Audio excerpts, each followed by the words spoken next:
الشیطان الرجیم بسم اللہ الرحمن الرحیم۔ ہے خاک فلسطین پہ یہودی کا اگر حق، ہے خاک فلسطین پہ یہودی کا اگر حق، ہسپانیہ پر حق نہیں کیوں اہل عرب کا۔ جناب صدر، محترم اساتذہ کرام اور میرے ہم مکتب ساتھیوں، السلام علیکم۔ آج مجھے جس موضوع پر لبکشائی کرنے کا موقع ملا ہے وہ ہے لہو لہان فلسطین۔ جناب صدر، آج میں جس موضوع پر لبکشائی کر رہا ہوں اس سے محفل اداس ہو جائے گی اور ہر چہرہ افسردہ ہو جائے گا۔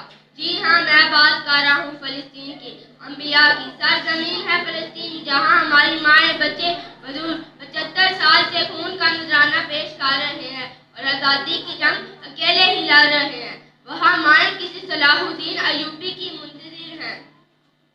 جناب صدر، یہ ٹوٹے گھر، یہ بکھرے خواب، یہ سنسان گلیاں، یہ جلتا فلسطین ہمیں مدد کے لیے پکار رہا ہے کہ جاگ امت مسلمہ جاگ۔